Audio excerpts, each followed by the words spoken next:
Hello, hello. How's everybody doing? Happy Friday. I hope you're having a good day. Am I coming in clear? I think I am. I think I am. Oh, Annette, I am not sure. I don't have Facebook open. Oh my gosh, I have a terrible profile. I'm over the reading Annette's comment. Yay, yay, yay. Hello, everybody. Yes, don't forget to put done on your weekly project because we're raffling off a prize to all the dones. And I think there's only 2 people that did done. So we need more dones over there, you guys. Or I'm sorry, you ladies. Sorry. When you have all boys, all sons, and all grandsons, you say you guys all the time. I don't mean any disrespect. Here's the link for the mini challenge. Oh, we have 4 comments now. Yay! I'm so glad. So I have Rhonda, Gwen, and Hester and Annette. So those are the 4 dones. Anybody else that would like to post done for your mini challenge, and it's all in there if you don't know what the challenge is. Okay, that's the link.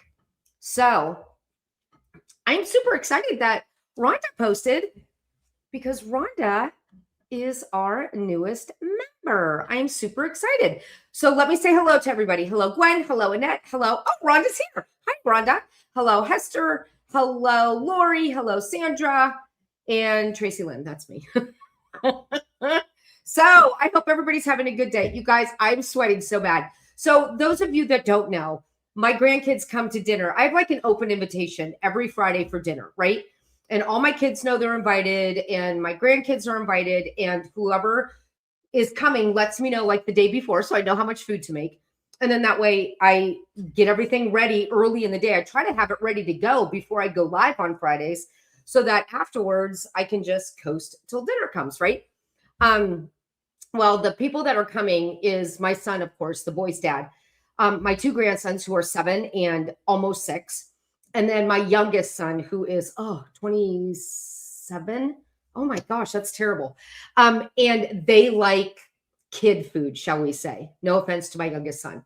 So we're having sloppy joes, mac and cheese, and tater tots, and Caesar salad for the old lady, so she has something healthy. So I was frying or cooking 3 pounds of hamburgers, so now I'm sweating. It's 39 degrees outside, and I have a glow. I have a glow from sweat. But all that to say, that's why I'm in a tank top when it's only 39 and rainy out. So yeah, there you go. There's all that. So, oh yeah, can we come to, don't you love sloppy joes? It's one of my favorite things. I love sloppy joes. They're not good for you at all, but I love, and tater tots. Do you know tater tots are really bad for you, apparently? So I'm cleaning out my freezer of tater tots so that I don't know how to make them from scratch, but I can make French fries in the air fryer. Super, super easy. And they taste better than store-bought one, or not store-bought ones like McDonald's. Love them. Yeah, I know. Tater tots. I love tater tots. And mac and cheese. Okay, here you go, Rhonda. Mac and cheese that I make it all the time, right? Just the box stuff. But then for Easter, because we wanted to be fancy, I got the Stouffer's mac and cheese, and it's a lot more money, but everybody raved about it and thought I made it from scratch. I'm like, no, I don't do very much from scratch. So I bought it again for tonight. That's how I bribed my youngest to come over for dinner. Okay, enough jibber jabbering. So let's go ahead and dive in. Now, this is our very last Friday for the kitchen. And then we start a brand new room on Monday. And this is 2 rooms and it's a monster of an area. But here's the good news. Some of you aren't going to have anything. Those of you in Florida are not going to have much to work through, which is good. So if you don't have anything to work through, you could go back and work on a different area from January, February, March, or April, or you can work on something brand new that we don't have a training for yet, but you want to get a head start on. So you make yours from scratch, Rhonda, your mac and cheese. Oh, I've only made it from scratch one time, and it's hard to make it from scratch. So I give you credit. So anyhow, the rooms that we're working on for May is the garage / storage areas. Hang on, let me make sure. Oh, garage basement. That's what we're working on, garage basement. Most of you probably have a garage, so that would be something good that you can work on. And some of you might have a basement. So, and some of you that have a garage may not have permission to work on the garage because it might be your husband's space. So in my life, the garage is off limits. That's his space. I only help if he asks me to. That's where, he can play his music really loud. It doesn't bother me, right? But I do have a basement. So, and I'm going to work a little bit down there. I've got most of it done because of the yard sale last week. I got rid of so much stuff. I'm actually able to put overflowed food down there. So I have like a basement pantry. Thank goodness, because I don't have very much room for food. So all that to say, May is the garage / basement. And normally the garage is the most popular room of the year. I don't know if it will still be this year. Maybe it will be, because a lot of people struggle with the garage, but that's what we're going to be working on. Okay. All right. Now today there's one checklist. If you want to print it out, it's the maintenance list for the kitchen here. Oh, that's the wrong one. See, I knew it was going to copy. I had it all ready to go, but then I pasted the link to the post. So that's the checklist there, but it's also in the members hub if you want to print it out and put it in your binder. Keep your binder, because that way you have everything you need year after year, even after you leave the program. Okay, so let's go ahead and dive in, because I've jibber jabbered for 6 whole minutes now and I need to stop doing that. All right. So first of all, congratulations, you made it. This is our final kitchen video. And I just want to start by saying we did so much this month, right? Like a lot, right? So we sorted through a lot of things, but you may have sorted through things you've been avoiding for years. You probably made a ton of decisions. Like I actually tackled the corner cabinets. Sometimes they have lazy Susans in them. So we have two. One has a lazy Susan that spins, right? And that one's in pretty good shape. And then one is, I don't know what you call it, but it goes all the way back and you can't see in there unless you get down with a flashlight. So that was the big area that I cleaned out for the kitchen this month. And that was a tough area. And it's never going to stay organized. And I have to be okay with that. And that's probably a good point to make. Not every space in your home is going to be completely organized ever, right? So you're going to have some spaces that you struggle with over and over again. Tricky areas like super high cabinet shelves or super low spaces you have to get on your knees for, or crawl spaces for storage or under a bed, right? It's tricky to keep those things organized simply because it's so hard for us to get into those spaces. And you need to be okay with it not being perfect for you, okay? So there's a little caveat. All right. Now, the good thing is you made decisions, you dealt with things you may have ignored, you moved things around so it made better sense, and you really started setting up your kitchen so it fits your life today. How you cook, who you're cooking for, how many people you're cooking for, the food that you like, and so on, right? And that is huge. So before we even talk about keeping it that way going forward, I want you to take just a second and just recognize that, right? Because this part that we're going to work on today, the maintenance part, is what protects all the work that you just did. Now, here's the thing about kitchens. They are used all day long, right? Multiple times a day by you, by your family, by whoever walks into that room. So this is not a space that stays done. It just isn't, right? It's a space that needs a simple way to reset, not an overhaul, not a redo, just a reset. Because kitchens don't fall apart overnight. It's never really one big moment that does the damage. It's one thing on the counter, one dish in the sink, one I'll deal with it later. And then a couple days go by and suddenly you're like, why does this feel like such a mess again? And then you're eating dinner in the family room because your kitchen table is covered. And you're like, what just happened? We've all been there, especially me. This just happened a couple weeks ago because we were sorting stuff for the yard sale. We had to eat dinner in the family room like 3 nights in a row. So what we want to do going forward is not fix it later. We want to catch it early. And that's part of the transformation that we're making with right size living. So we take a room, stock it with the things that you currently and actively are using, let go of the things that no longer fit your life, and then work to keep things neat and catch any issues early on so you can correct them. Okay. Now, sorry, I ate right before I came on here. Now, the way that you do this is not by doing big cleanouts every few weeks. It's by having these little reset moments built into your day and into your week. Okay. So let me just walk you through how I think about this in real life, because sometimes that makes it easier to understand. So for me, there's always some kind of end of day moment when I just do a quick lap around the kitchen, right? It's nothing big, it's nothing dramatic, just putting things all the way away instead of sliding them off to the side to deal with later. So I'm clearing off the counters, I'm dealing with dishes, I'm clearing off the stove, finishing any cleaning from dinner, whatever that is, and so on. It only takes a few minutes, like maybe 7 at the most, but it completely changes how the kitchen feels the next time I walk in. And then during the week, I just pay attention to the space. So as I go about my day, I'm not always in a constant state of picking things up. So if you were to go into my kitchen right now, there's a pan on the stove with leftover hamburger in it. The crock pot's out. I have a bowl, a garbage bowl like Rachel Ray uses that I have cut up onion peel in, right? There's a pot holder on the counter. There's hamburger buns on the counter. It's not completely neat and organized, but it's not a hot mess. I can go in there and visually see that everything has a specific spot where it belongs, right? So I don't go into panic mode like I used to do when my kitchen was a disaster and there was nowhere for me to even cook, right? Does that make sense? So day-to-day messes is not what this is about.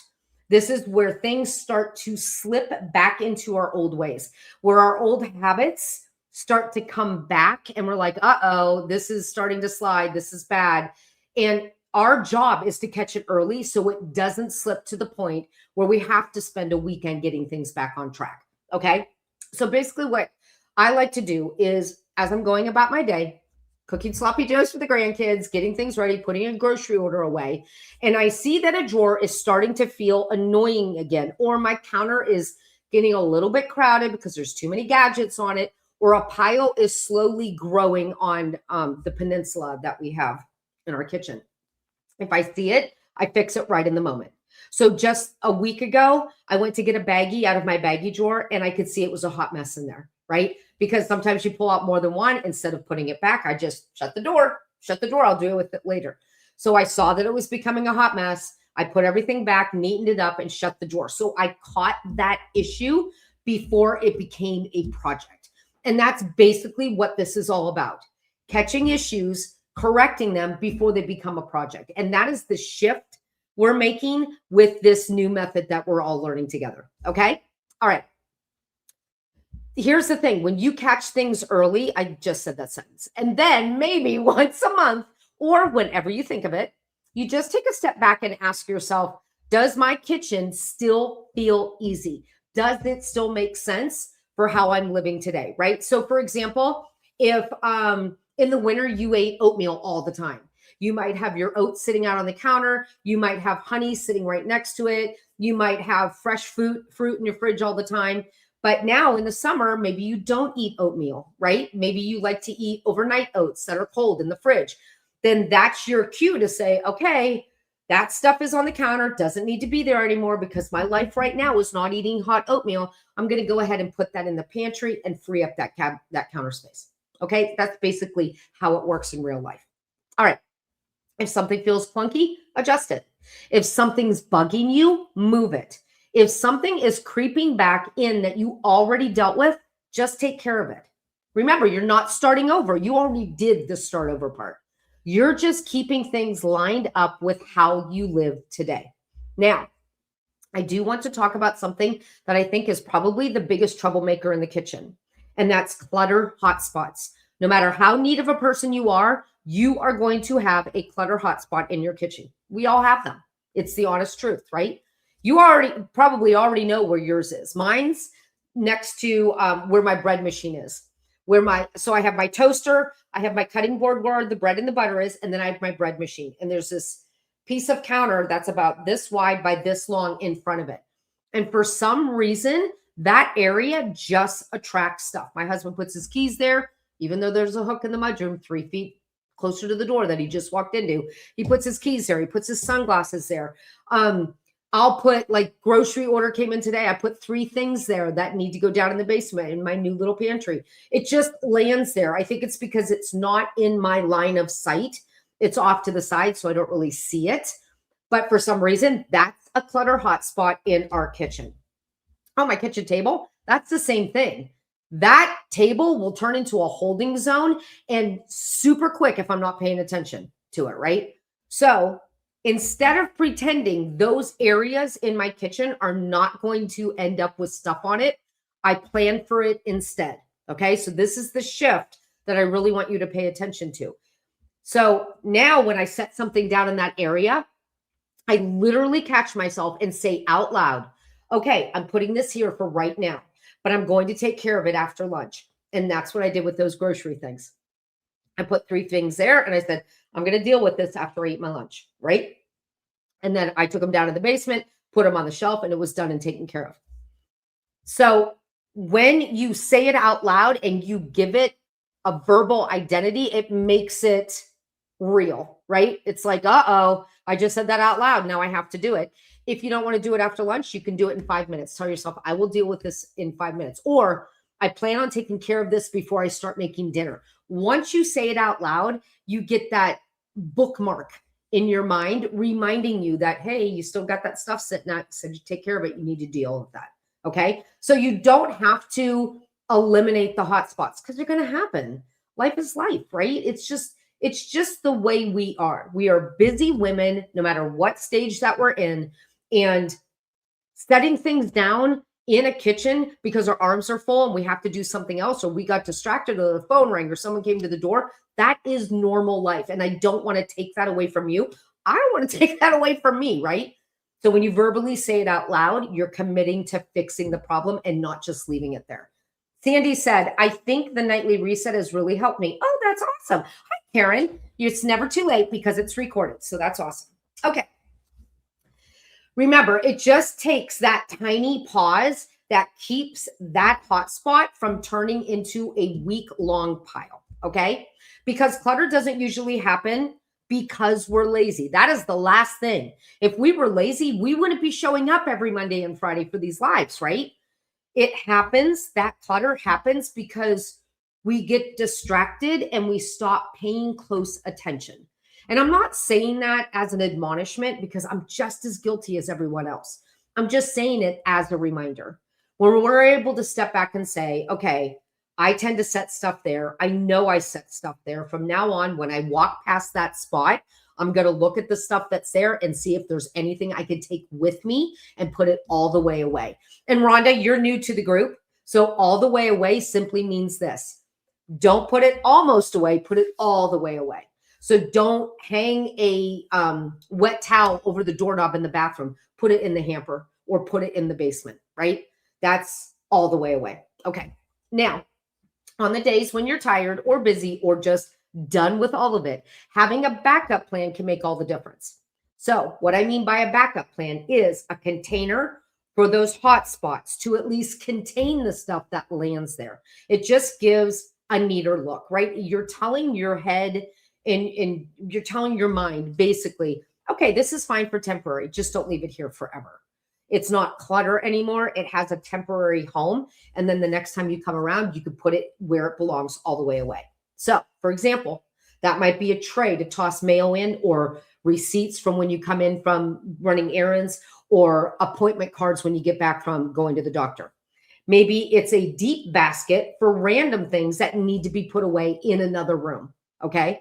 Maybe it's just a place where stuff can land temporarily, so it's not taking over your entire kitchen. Not perfect, just contained, giving you a chance to breathe, keep working on what you're working on, and you can get back to it later. Now, let me say this too, because this matters.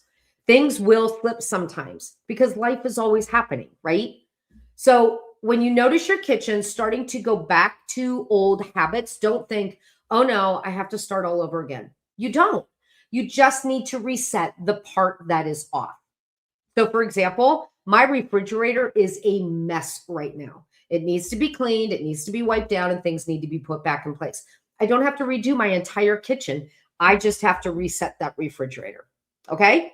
Now, Remember, if you need more support, you can always go back and rewatch one of the videos from this month for a refresher. They're always going to be in the members hub for you to watch anytime you need them.